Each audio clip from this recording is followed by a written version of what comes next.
First point क्या है समझो आपका फंक्शन इन पॉइंटर में। Function is a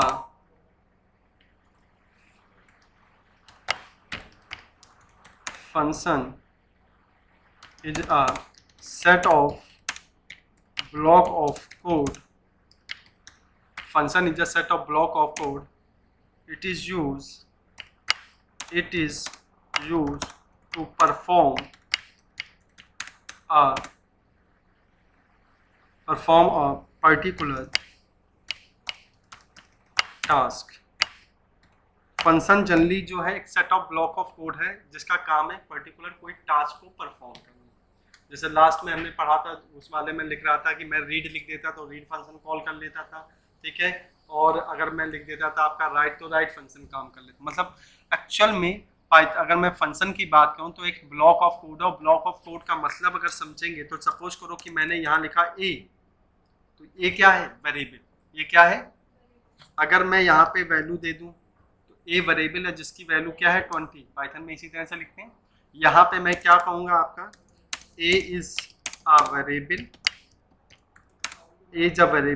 store 20 value.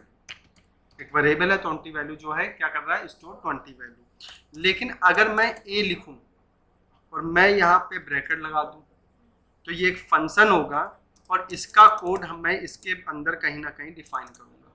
मतलब जो भी कोड लिखूंगा यहाँ पे डिफाइन करूंगा, कोड जो भी लिखना होता है। और अगर मैं यहाँ पे फंक्शन कहूँगा, फंक्शन क्यों? क्योंकि ये पैरेंथेसिस लगा है और कॉलन का मतलब है कि इसकी आपको बॉडी लिखनी है। तो ये क्या है? यहाँ पे लिखेंगे ए इज अ फंक्शन। क्या पढ़ेंगे? ए इज अ फंक्शन, ठीक है, एक फंक्शन है which has who has own body, जिसकी अपनी बॉडी होगी, ठीक है। अब पाइथन में ये एक फंक्शन है। इन पाइथन लिखेंगे in Python use def keyword, बहुत ध्यान समझिए, def keyword to define a function. कौन सा कीवर्ड यूज करेंगे? Def keyword. तो प्रॉपर क्या लिखेंगे? डेफ। अब एक ही जगह मैं अगर ऐड लिख दूं तो ऐड फंक्शन, ऐड क्या हो गया? एक फंक्शन हुआ। कॉलन का मतलब ये फंक्शन है तो इसकी बॉडी लिखनी है और बॉडी कभी भी बराबर में नहीं लिखनी, अंदर जाके। मतलब आप एक स्पेस छोड़ के जब सामने आप लिखेंगे तो कहीं भी आप इसकी बॉडी लिख सकते हैं। सपोज मैंने लिखा a इक्वल टू 30, यहाँ दे दिया मैंने आपका लाइक b इक्वल टू 90 और c equal to a plus b। तो यहाँ पे ऐड एक फंक्शन है जिसमें मैंने कोड लिखा है और ये कोड तभी एग्जीक्यूट होगा जब मैं कहीं भी ऐड फंक्शन को क्या करूंगा? कॉल करूंगा। क्या करूंगा? कॉल करूंगा। तो यहाँ पे मैं अगर कहूँ कि यहाँ पे राइट कर दूंगा आपका ऐड इज अ फंक्शन, जिसे कहते हैं आपका, और ये है आपका, इसको कहेंगे function definition. Add is a function और इसको कहेंगे फंक्शन डेफिनेशन। भाई फंक्शन की डेफिनेशन मैंने लिखी, डेफिनेशन का मतलब पूरी बॉडी लिखी है। तो इस वाले जो हम जिस फंक्शन के अंदर हम पूरा कोड लिखते हैं वो फंक्शन डेफिनेशन कराती है। और जब ये फंक्शन जो होगा, जो मैंने यहाँ पे कहा कि भाई ये फंक्शन क्या है? कॉल करते हैं। ये फंक्शन को मैंने क्या किया? कॉल किया। एक फंक्शन बना के रखा तो मैं उसे क्या करूंगा? कॉल करूंगा। तो इसको कहेंगे क्या? आपका कॉलिंग फंक्शन। ये क्या है? Calling function. इसको क्या बोलूंगा मैं? Calling function. क्लियर? ये वेरिएबल है, नॉट ए वेरिएबल। ये एक वेरिएबल, एबीसी कुछ नहीं होता, इज अ वेरिएबल। मैं यहाँ पे लिख दूं आपका, सपोज करो एक वेरिएबल n1 है जिसकी वैल्यू 30 है, एक वेरिएबल n2 है जिसकी वैल्यू 3 है, और c में जाके मैं लिख दूं आपका, c की जगह पे लिख दूं आपका एक वेरिएबल ले लूं किस नाम से? सम नाम से, जिसकी वैल्यू a प्लस b है। और मैं इसको प्रिंट कर दूं, जाके यहाँ पे लिख दूं आपका प्रिंट, यहाँ लिख दिया मैंने total sum equal to comma मैंने दे दिया सम, ठीक है।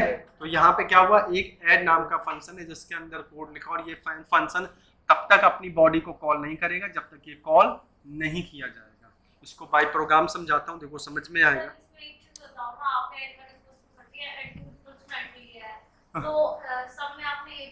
अच्छा नहीं a प्लस बी, वो तो ठीक है, वो तो कोई बात नहीं, वो तो वेरिएबल है, ठीक है, उसकी कोई बात, ठीक है। अब मैं अगर एक प्रोग्राम है, फंक्शन को बहुत बेसिक समझना बहुत ही सिंपल है, जैसे फाइल हैंडलिंग कॉन्सेप्ट क्लियर है वैसे यहाँ भी सिंपल है। फंक्शन नॉट ए टफ, बस फंक्शन को कैसे यूज करेंगे। तो मैंने यहाँ गया, मैंने सपोज मैंने सेव किया इस फाइल को, मैं फाइल करने के बाद इस फाइल का नाम दे देता हूँ, लाइक मैंने दिया आपका एफ ड्राइव, यहाँ दिया मैंने कोमल, यहाँ पे जाके मैंने लिखा आपका फंक्शन अंडरस्कोर, इसका नाम दिया सपोज, इसका नाम दिया कैलकुलेटर। मैं कैलकुलेटर नाम से एक एप्लीकेशन बना रहा हूँ with the help of function. तो फंक्शन डॉट पी वाई हो गया। अब मैंने क्या किया, मैं लिखा डेफ, मैं एक ऐड नाम का बना रहा हूँ, बिल्कुल सिंपल समझ के चलिएगा, ऐड फंक्शन, और यहाँ वही लिख दे रहा हूँ n1 इक्वल टू मैंने 30 ले लिया, और मैंने लिखा आपका n2 इक्वल टू मैंने 70 लिया, और यहाँ दिया सपोज सम इक्वल टू मैंने n1 प्लस n2। ठीक है भाई, कोई प्रॉब्लम। अब मैं यहाँ पे इस प्रोग्राम को अगर रन कर दूंगा तो इसमें कोई आउटपुट नहीं आएगा। कोड तो लिख दिया, कोड लिख दिया, लेकिन मैंने फंक्शन में लिखा, और फंक्शन तब तक अपना कोड एग्जीक्यूट करके नहीं दिखाएगा जब तक आप उसको कॉल नहीं करोगे। बात समझ में? अब कॉल कैसे किया जाता है, अगर मैं जिस फंक्शन को कॉल करना हो उसका नाम लिख दूँ, मैं ऐड फंक्शन को कॉल करना चाहता हूँ, देख लीजिए। अब पहले प्रिंट भी तो करेंगे भाई सम की वैल्यू। एक्चुअल में यहाँ पे ये सम इस तरह से क्यों आ गया, एक्चुअल में हम यहाँ सम नहीं लिख सकते, रीजन है सम एक खुद एक फंक्शन है। तो मैं यहाँ पे सम 1 कर दूं, देखो ब्लैक, वेरिएबल की पहचान क्या है, वो ब्लैक कलर में आएगा। ठीक है, अगर कोई क्लास होगा, कोई कीवर्ड, देखो कीवर्ड की पहचान क्या है, ऐड, फंक्शन की पहचान क्या है, ब्लू कलर में आया, वेरिएबल किस में होते हैं, ब्लैक कलर में। तो यहाँ पे सम 1 कहीं ना कहीं कोई कीवर्ड या क्लास है, तो मैं यहाँ सम 1 कर देता हूँ, या एक काम कर दूं, मैं यहाँ पे लिख दूं रिजल्ट, एक वेरिएबल रिजल्ट नाम का ले सकता हूँ। मैंने यहाँ लिख दिया आपका, दिया प्रिंट फंक्शन, देन मैं लिखा आपका total sum equal to comma, यहाँ पे मैंने लिखा रिजल्ट, क्या लिख दिया, रिजल्ट। आप चेक करिएगा आ जाएगा, यहाँ पे स्पेलिंग गलत लिख दी, रिजल्ट आर, अच्छा यहाँ लिख दिया रिजल्ट।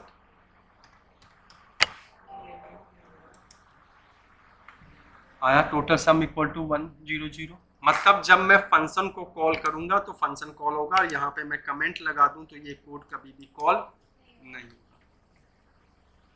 फंक्शन हम बना लेंगे, और जब तक फंक्शन को कॉल करेंगे नहीं तब तक वो कभी भी function call without calling. Function का मतलब ही है कॉल। मैं अगर इस फैन को ऑन और ऑफ, ये फंक्शन है, अगर मैं ऑफ कर दूंगा तो फैन बंद हो जाएगा, ऑन कर दूंगा तो फोन ऑन हो जाएगा, मतलब ये फंक्शन है, दो तरीके ऑन और of, everything is a function. मैं लैपटॉप का जब तक पावर बटन क्लिक नहीं करूंगा, इस पावर वाले फंक्शन को कॉल नहीं करूंगा, तब तक मेरा लैपटॉप ऑन नहीं होगा। एवरीथिंग इज अ फंक्शन, जितने भी हम काम करते हैं वो एक फंक्शन है, एक टास्क है, जब तक आप उस पर इवेंट नहीं करेंगे तब तक वो वर्क नहीं करेगा। क्लियर? इसी तरीके से मैं देखो कैसे एप्लीकेशन बना रहा हूँ, यहाँ पे मैंने एक ऐड लिया, अब एक काम कर रहा हूँ कि सर ये तो फिक्स हो गया 30 और 70, क्या मैं रन टाइम पे वैल्यू नहीं ले सकता हूँ, इंट, कोई प्रॉब्लम। एक फंक्शन इंट लिया, रन टाइम पे लिखा आपका एंटर फर्स्ट नंबर, लिख सकता हूँ मैं, कोई प्रॉब्लम भाई, खुशी। और मैंने दूसरा क्या लिखा, enter second number, control C, यहाँ दिया सेकेंड नंबर, यहाँ पे लिखा आपका इंटर निकालो सेकेंड। क्लियर? अब मैंने ऐड फंक्शन को कॉल किया, रन टाइम पे किया, इस जगह पे मैंने किया, आएगा enter first number 33 55, total sum equal to 80, run time पे हो गया। इसी तरीके से मैंने कहा कि मुझे कैलकुलेटर की पूरी एप्लीकेशन बनानी है, तो मैं क्या करूँगा, एक ऐड फंक्शन लिया, तो इसी तरह से मैं मल्टीपल ले सकता हूँ। अगला क्या ले लूँ, सब्ट्रैक्ट का, बिल्कुल बिल्कुल, मैंने डिफरेंट फंक्शन बना के सब्ट्रैक्ट का ये बना दिया, ओनली फॉर यहाँ पे माइनस लगा दिया, बिल्कुल, लेकिन वो ओनली कोड लिखाया था, वहाँ फंक्शन है, वो कोड आपको जरूरत नहीं तब भी कोड रन होगा। बात समझ में? अब क्या बनाने जा रहा हूँ, वहां बनाया था प्रोग्राम, अब बनाने जा रहा हूँ एप्लीकेशन। मैं रन टाइम पे जो चॉइस करूंगा वही प्रिंट होगा। बात समझ में आया? This is the function. हम एवरीथिंग, मैंने कोड लिखा दिया, लेकिन वो कोड क्या था, वो कोड ओनली ये लाइन थी, याद है? वो आता ही था, बिल्कुल सिंपल। मतलब मुझे ऐड नहीं चाहिए, मुझे सब चाहिए, लेकिन ऐड भी आएगा और सब्ट्रैक्ट भी आएगा। यहाँ पे क्या होगा कि मैं अगर सब वाले फंक्शन को कॉल करूंगा तो सब्ट्रैक्ट वाली वैल्यू दिखाएगा, अगर मैं फर्स्ट ऐड वाले फंक्शन को कॉल करूंगा तो मतलब एज ए रिक्वायर्ड बेस पे हम एप्लीकेशन, भाई कैलकुलेटर क्या है, आपकी रिक्वायरमेंट, आपने वैल्यू दी 2, उसके बाद डिसाइड करते हो कि आप प्लस करना है, माइनस करना है या मल्टीपल करना है। जो आप कैलकुलेटर में प्लस वाला साइन प्लस करते हो, this is the add function, minus पे क्लिक करते हो माइनस फंक्शन, सब्ट्रैक्ट पे क्लिक करते हो सब्ट्रैक्ट फंक्शन, जो आपका कैलकुलेटर जो हम यूज करते हैं। है तो फंक्शनैलिटी बेस है, everything is a functionality.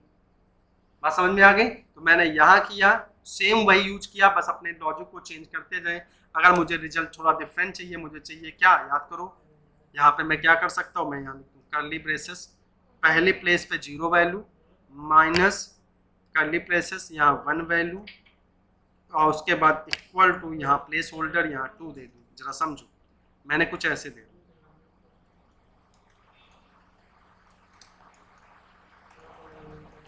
Place holder दे दी और यहाँ पे दे दिया मैंने परसेंटेज, यहाँ देंगे डॉट फॉर्मेट, यहाँ दे दिया n1 कोमा n2 कोमा, यहाँ दिया RESU। थोड़ा सा तुम लोगों को नया कॉन्सेप्ट लगेगा, एक बार दिखा देता हूँ पहले। और मैंने यहाँ पे दे दिया ऐड को मैं कर रहा हूँ कमेंट, और यहाँ पे दे दिया हूँ सब। देखते हैं प्रॉपर पहले चल जाए, फिर उसके बाद समझो। फर्स्ट नंबर, सेकेंड नंबर, 4 - 6 = -2 आया। जरा समझो, अगर मैं यही लाइन ऐसे लिख देता तो सबको समझ में आता। प्रिंट क्या लिखता, n1 की वैल्यू पहले आए, कॉमा, उसके बाद डबल कोट्स में माइनस का साइन आ जाए, ठीक है, फिर n2 आ जाए, फिर यहाँ पे इक्वल का साइन आ जाए, फिर यहाँ पे रिजल्ट आ गया। ठीक है, यही है सेम टू सेम। देखो दोनों में सेम रिजल्ट आएगा। कंफ्यूजन तो बहुत सारे रहेंगे। देखो पहले रिजल्ट देखो, दोनों में सेम आए, पहले रिजल्ट देखो, दोनों में सेम आए। लिखने के तरीके अलग अलग हो, रास्ते कुछ नहीं, स्पेस लगा, स्पेस तो डिफरेंट, स्पेस छोड़ो वो तो अलग की बात है। इसे बोलते हैं place holder. Place holder 1 -2 0 index मान लो, 0 1 और 2, 0 पे n1 की वैल्यू आ जाएगी, इसको n2 और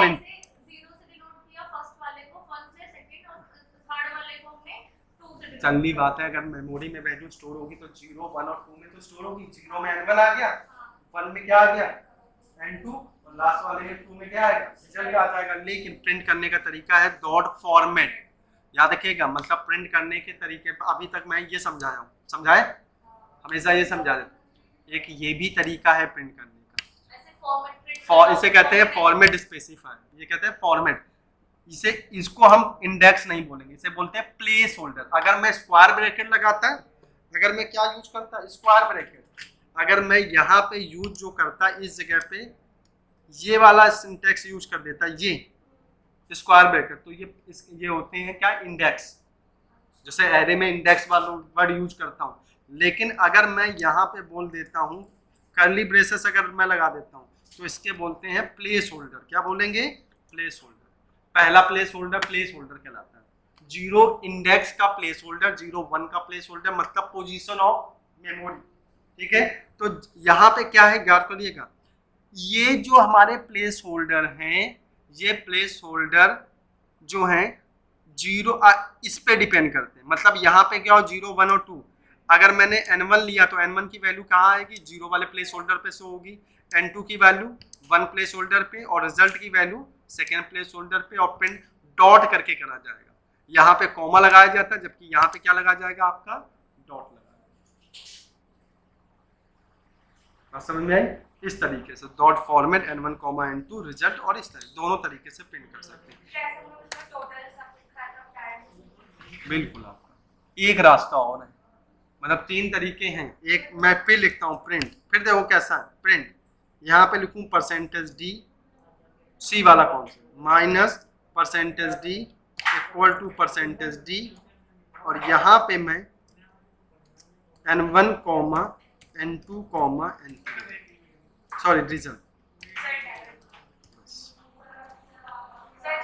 जो आपका रिजल्ट आएगा, इन तीनों स्टेटमेंट से सेम रिजल्ट आएगा। देख लो यहाँ पे पहले कोमल इधर ध्यान दो, मैंने वैल्यू दी 4 और 6।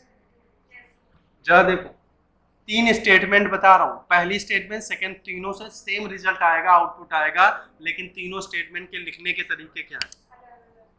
पहला तरीका प्लेस होल्डर से आउटपुट, दूसरा है कॉन्केटनेशन से है, तीसरा यहाँ पे है place hold format specifier.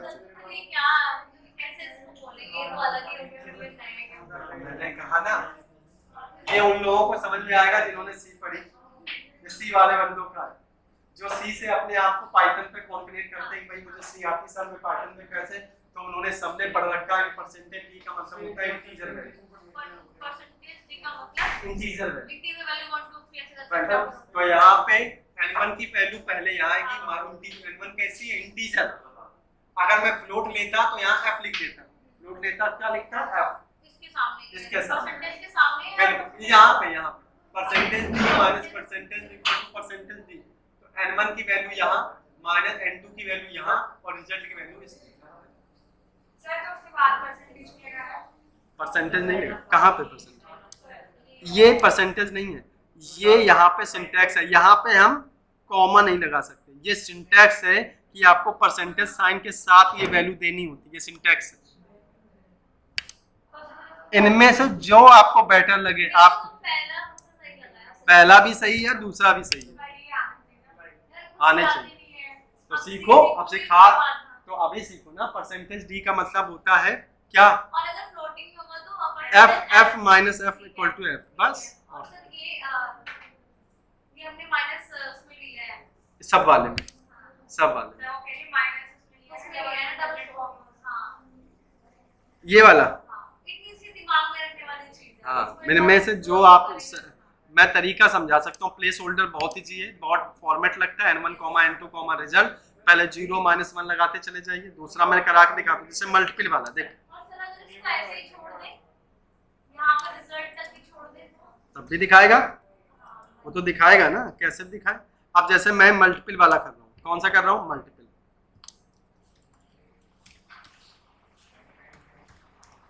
Multiple, तो मल्टीपल में मैं सब कुछ यही रखूंगा या मल्टीप्लाई कर दूंगा, यहाँ पे भी मल्टीप्लाई हो गया, इस जगह भी मल्टीप्लाई जो आपका, और आपका यहाँ पे एग्जैक्ट 10 30 एग्जैक्ट, क्योंकि बीच की क्लास एक नई स्टार्ट हुई है आपकी, तो सबकी टाइमिंग अब ये था कि एक बीच में नहीं होती थी तो हम एडजस्ट कर जाते थे, अब नहीं कर पाएंगे।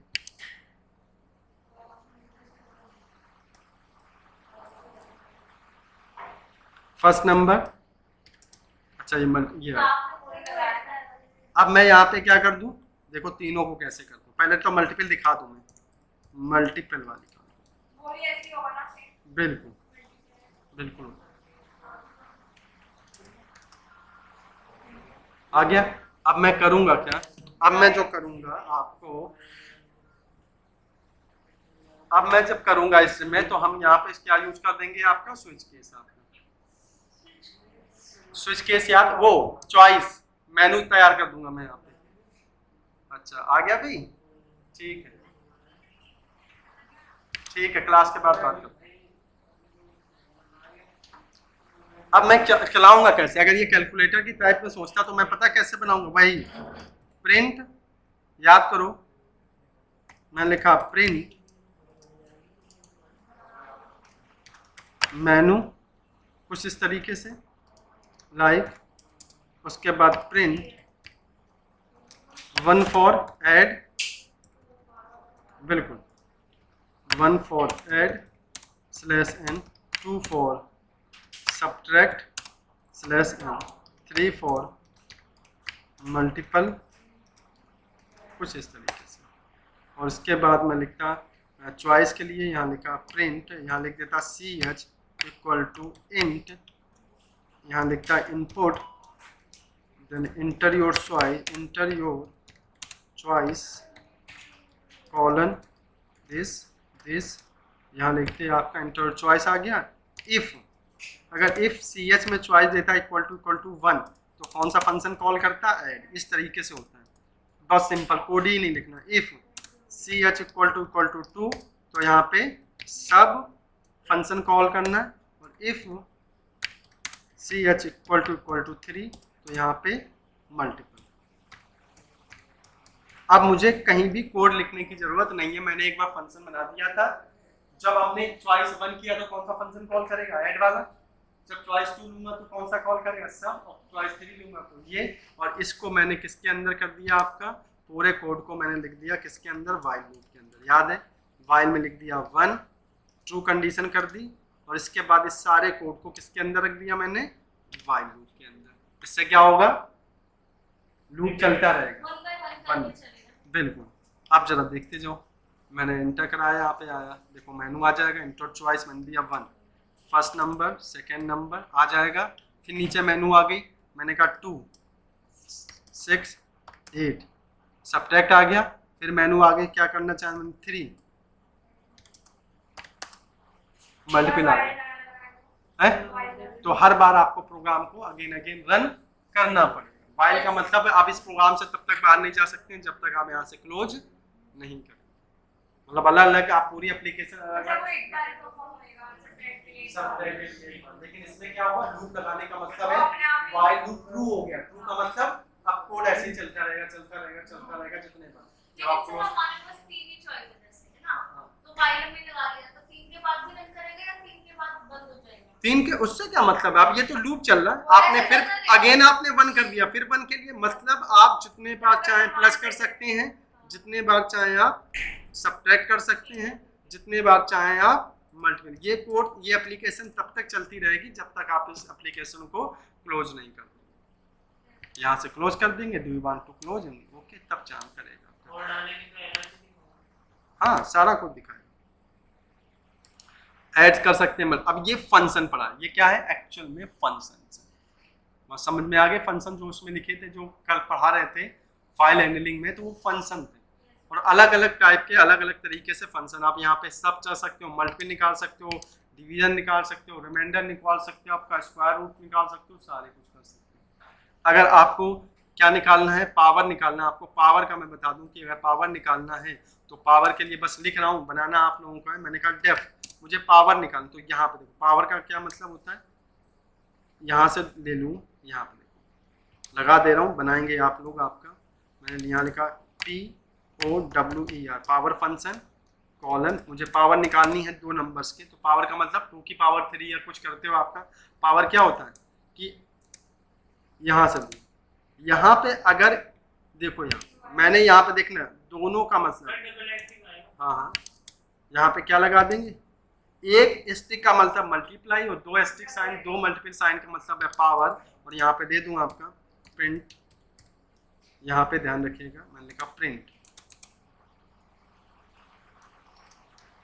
यहाँ लिखा पावर ऑफ किसका, N1 कॉमा, यहाँ पे कैर पावर के लिए साइन चलेगा caret sign, comma N2 comma equal to comma result. ठीक है, और मैंने यहाँ पे क्या कर दूँ आपका /n, यहाँ पे दे दूँ 4, क्या दे दूँ पावर, और यहाँ पे दे दूँ चॉइस नंबर 3। हाँ, इफ यहाँ दे दिया मैंने CH इक्वल टू 4, और यहाँ पे फंक्शन पा दिया POW फंक्शन। अभी मैं वो बिल्ट इन फंक्शन नहीं पढ़ा रहा हूँ, अभी मैं सिंपल यूजर डिफाइंड फंक्शन जो हम आपने, इसलिए बिल्ट इन नहीं बताया। अब मैं यहाँ पे क्या करना, मुझे 4, इंटर नंबर मैंने दिया 2, और सेकेंड नंबर मैंने दिया 8। 2 की पावर 3 कितना होता है 8, 2 2 जा 4, 2 जा नहीं आया। समझने की कोशिश करने का मतलब है यहाँ पे कि 2 की पावर 3 कितना होगा, 2 इंटू 2 इंटू 2, तो 2 की पावर 8 क्या होगा, 2 की पावर 3 का मतलब हुआ यहाँ पे 8। तो मतलब जो मैंने यहाँ पे यूज किया है, इस साइन का मतलब है पावर, नॉट ए मल्टीप्लाई। अगर मैं यहाँ पे एक साइन लगाऊंगा तो ये मल्टीप्लाई करेगा, और मैं 2 साइन लगा दूंगा तो ये N1 मतलब 2 की पावर 3, बस ये चीज बन जाएगा आपका।